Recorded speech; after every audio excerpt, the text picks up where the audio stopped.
Good evening. Welcome to Setup Sunday on November 17th, 2013, sponsored by CreditSpreadSlayer.com. Today what we're going to do is a little something different. We're actually going to take a look at a few of our previous trades and kind of see why we stopped doing the specific trades that CreditSpreadSlayer followers became familiar with of the monthly put sells. So as you will notice, back in September and early October, we really stopped selling the monthly puts on a few of the specific names that we have been doing for month in and month out, and it was generating very good revenue for us. The reason is not because we were lazy or that we just decided to go a different direction. What happened is the stocks we were actually selling these puts on technically changed. They fundamentally changed the way that they were trading, and it was something that we were not comfortable with holding that risk and selling puts on. They were no longer attractive to us. So what we're going to do is take a look at Macy's, UNP, Union Pacific Corp, and FDX, which is FedEx, all of which are very familiar to our followers. The first puts that we're going to take a look at, or the first trading that we're going to look at, is Macy's.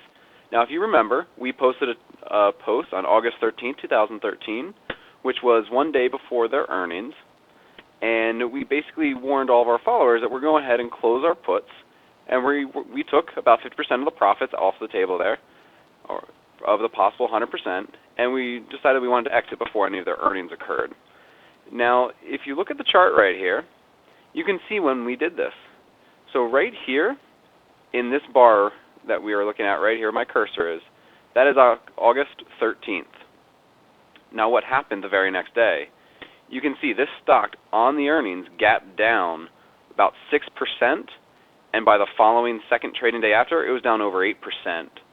So the puts that we have sold, or we would have sold, and would have had on position, would have been in the money, and we would have been assigned right here.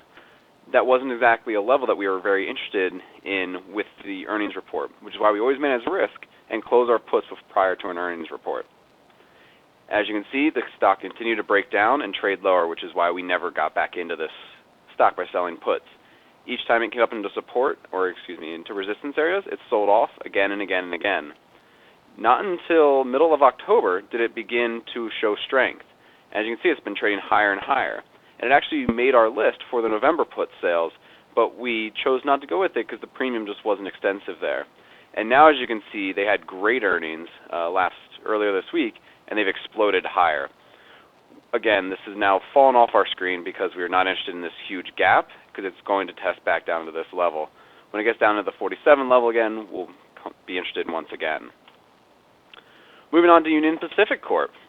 Now, as you can see, our last trade on this one was actually, we closed in September. So September 16th we closed this trade. So that would have been right about here, the 16th. And we took all profits on this one. We reached our 9% threshold and closed out for the September expiration. As you can see, what's happening here, we put in a higher high, but then a lower high, as well as hitting lower lows the whole way down. It's not something we're very interested in seeing.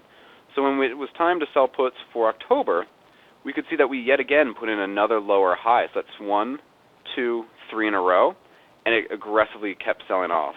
Now this stock has broken down technically from that date, which is why we have no longer sold puts on it. And you can see it continually breaks down. We're breaking right back up now, and it's had a solid week, and we're going to keep an eye on this over the next week or two to see if we can begin getting back into this one. Again, we're going to be looking at the 157 area as massive support, and we will be bullish on this if we can break above its previous high of 161.91. That's Union Pacific.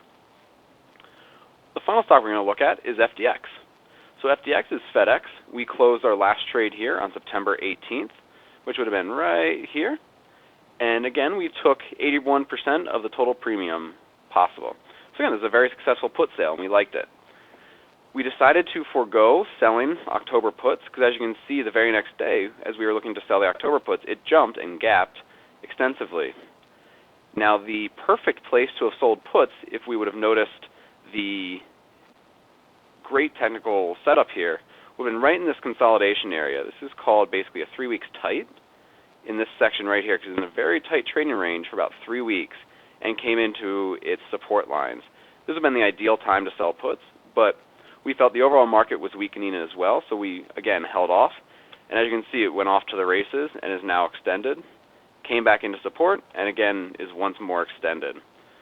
As long as the market stays fairly strong over the next few weeks, we'll look to get back into FDX in the 130 level of put strikes, so keep an eye out on creditspreadslayer.com for those trade alerts. That's all for tonight. Once again, thank you very much for joining us on this lovely Sunday night in Chicago. It is a balmy 60 degrees, unfortunately pretty rainy, and we look forward to a great trading week. Thank you, everybody. Again, please visit creditspreadslayer.com for all of our trading updates.